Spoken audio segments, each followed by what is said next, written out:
Hello everyone. Now in our structure analysis 1, today we are going to see our next topic, method of analysis of indeterminate structure. So in a previous video we saw that what is indeterminate structure and what is determinate structure.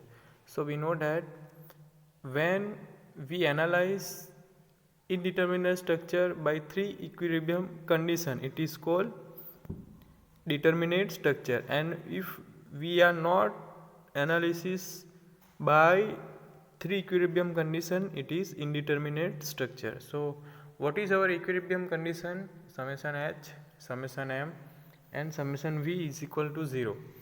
So here now method of analysis of indeterminate structure. So there are two methods for analysis of indeterminate structure. First is compactibility method and second is equilibrium method. It is also known as compactibility method is also known as flexibility method or force method. Same as equilibrium method is also known as stiffness method or displacement method. So in compactibility method there are example of consistent deformation method, method of consistent deformation method, column analogy method, theorem of three moments, Castigliano's second theorem.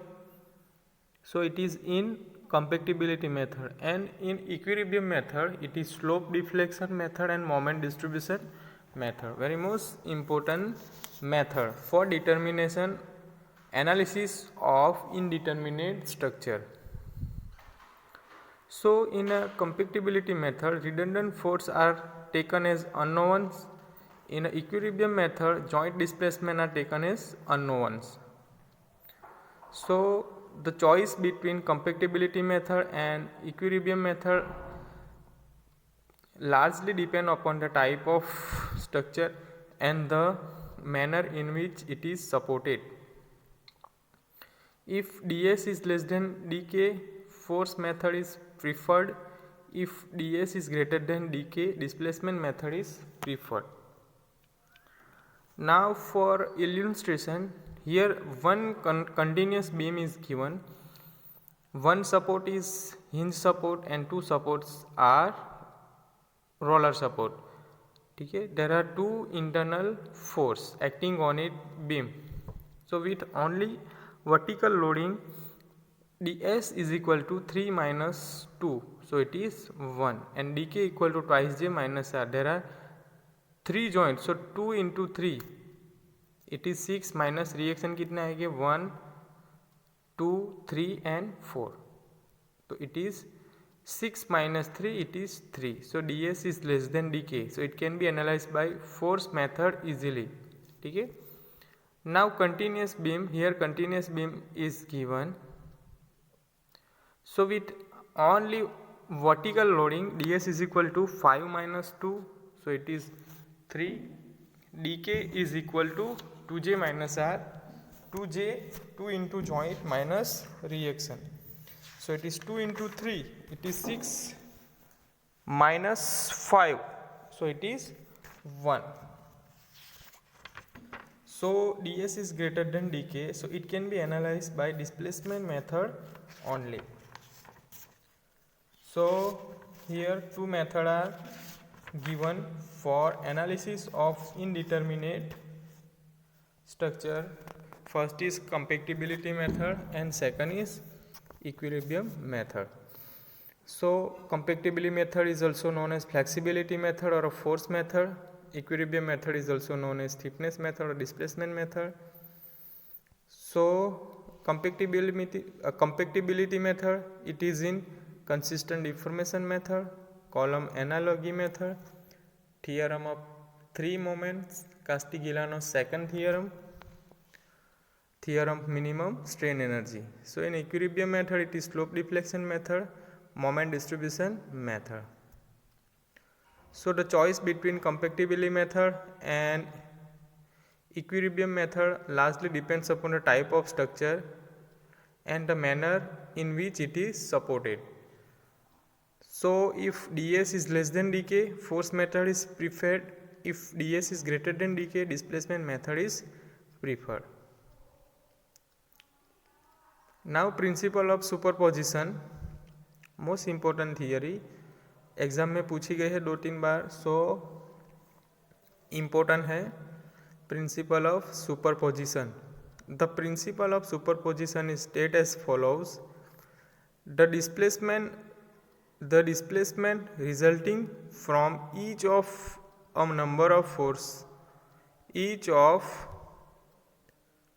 a number of force may be added to obtain displacement resulting from the sum of forces. Statement क्या है? Principle of superposition, the displacement resulting from each of a number of forces may be added to obtain displacement resulting from the sum of forces. ठीक है, हम आगे देखेंगे. Delta 1 2 is equal to delta 1 plus delta 2. Second, the forces that corresponds to a number of displacement may be added to yield the force that corresponds to the sum of displacement. Now ये statement हम explain करेंगे. ठीक है, तो वो कैसे explain करेंगे? by using figure. So consider a cantilever beam as shown in figure. Here cantilever beam is given, one end fixed and another is free, so it is cantilever beam. So हमें consider करना है. Consider a cantilever beam is shown in figure. The deflections caused by the 3 separate load are shown in figure. Load acting on the beam. ठीक है, 3 separate loads P1, P2 and P3. P1, P2 and P3. 3 load acting on the. हमें consider करना है. ठीक है, कि हमारे पास एक कैंटिलीवर बीम है. बीम के अंदर 3 सेपरेट स्पान है, x1, x2 and x3, and beam पे लोड एक्ट हो रहा है P1, P2 and P3. Different distance पे डिफरेंट लोड एक्ट हो रहा है. ये फिगर में दिया गया है. So the same final reflection will result if all the 3 load are applied together as shown in figure. अब हमें क्या करना है? फाइनल रिजल्ट फाइंड आउट करना है. वो फाइनल रिजल्ट आउट हम कैसे फाइंड करेंगे? जो different type of load act हो रहा है उसका हम समेशन करेंगे. So this is even true if the sequence of loading is alter. It is important to note that this useful result would not occur if the deflection was not linear elastic function of load. ठीक है, एक important note है कि this is useful result would be not occur, कि हमको particular result useful नहीं मिलेगा if the deflection was not a linear elastic function of the load. ठीक है, जो लोड होगा वो लीनियरली इलास्टिक फंक्शन में बिहेव नहीं करेगा. एट द टाइम हमें पर्टिकुलर रिजल्ट नहीं मिलेगा. So superposition does allows to us to separate the load in any desired way, analyse the structure for the separate set of load and find the result for the sum of loads by adding individual load effect. Superposition applies equally to force, stresses, strain and displacement. Now next is the following requirement must be imposed for the principle of superposition to apply. ठीक है, कि कौन कौन से criteria हमें consider करना है और कौन कौन से रिक्वायरमेंट है during the principle of superposition of to apply. The first is the material must have behave an elastic linear manner. जो भी हम मटीरियल यूज करेंगे वो कैसा बिहेव करना चाहिए? Linear elastic manner. So linear elastic manner में बिहेव करेगा. एट द टाइम हम हुक्स लॉ वैलिड होगा. So therefore the load will be proportional to displacement. जितना लोड अप्लाई हम करेंगे उतना डिस्प्लेसमेंट होगा. The geometry of the structure must not undergo significant change when the load are applied. Small displacement theory applies. Large displacement will significantly change the position and orientation of the load. Now अब क्या next क्या है? The geometry of the structure must undergo significant change when the load are applied. Suppose हमारे पास cantilever beam है. Cantilever beam पे हम load apply करेंगे. Eight that time क्या होगा? ड्यू टू लोड बीम के अंदर डिफ्लेक्शन आएगा. सो द जियोमेट्री जो स्ट्रक्चर की होगी वो उसमें चेंज आएगा due to load. Some displacement implies large displacement will significantly change and the position of the orientation of the load. Now third is the support are unyielded. ठीक है, जो support होगा, सपोज कैंटिलीवर बीम होगा तो one end fix and another is free, so at that type the support are unyielding. So it is not applicable for a slender column. It is also cannot be applied in a plastic design, as in a plastic range load deformation relationship is not linear. ठीक है, ये जो method है principle of superposition, ठीक है, वो किसके लिए एप्लीकेबल नहीं है? It is not applicable for slender column. It is also can not be apply in a plastic design, as in a plastic hinge range load deformation relation is not linear. So here a figure is given, deflection due to only P1 applied. So P1 की वजह से deflection आएगा. So it is delta 11, delta 21 and delta 31.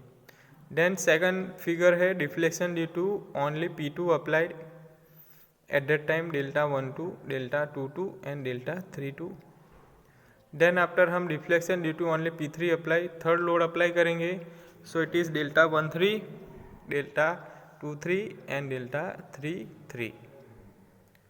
Now अब deflection due to all loads apply together. अब हम तीनों load को apply करेंगे, ठीक है, एक ही बीम के. At that time delta 1 is equal to delta 11 plus delta 12 plus delta 13.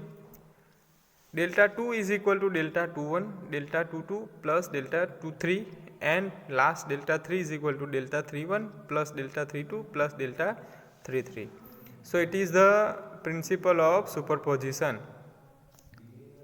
Now next is Maxwell reciprocal theorem, most important theory. So James Clerk Maxwell, A Cavendish professor at Cambridge University offered the law in 1964. ठीक है, ये जो Maxwell reciprocal theorem है वो किसने derive किया है? James Clerk Maxwell. ठीक है, वो कैम्ब्रिज यूनिवर्सिटी में प्रोफेसर थे. उसने वो जो लॉ ऑफर किया है वो किस साल में किया है? It is in 1964.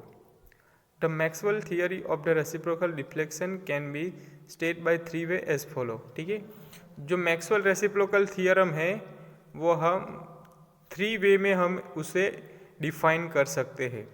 ठीक है, now the first is the deflection at A due to the unit load at B is equal to deflection at B due to the unit load at A. Delta A B equal to delta B A.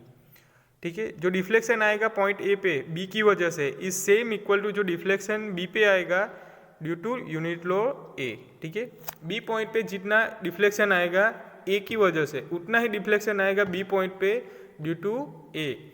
So delta A B equal to delta B A. Second, the slope at A due to unit couple at B is equal to the slope at B due to unit couple at A. ठीक है, अब क्या next क्या है?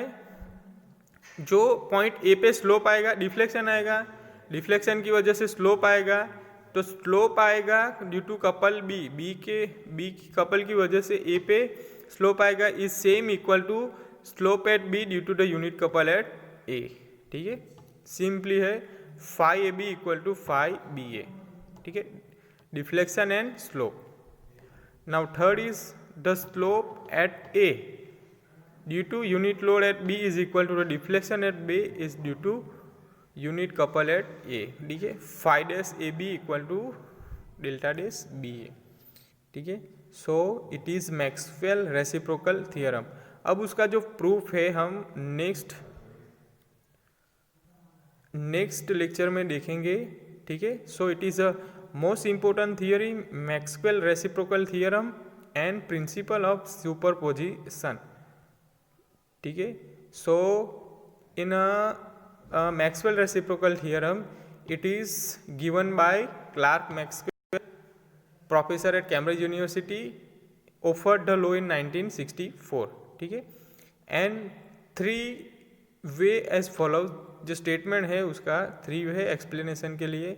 The first is the deflection at A due to unit load at B is equal to the deflection at B due to the unit load at A. Delta AB equal to delta BA. Same as the slope at point A due to unit couple at B is equal to the slope at B due to unit couple at A. So phi AB equal to phi BA. And last third is the slope at A due to unit load at B is equal to the deflection at B due to the unit couple at A. Phi dash AB equal to delta dash B.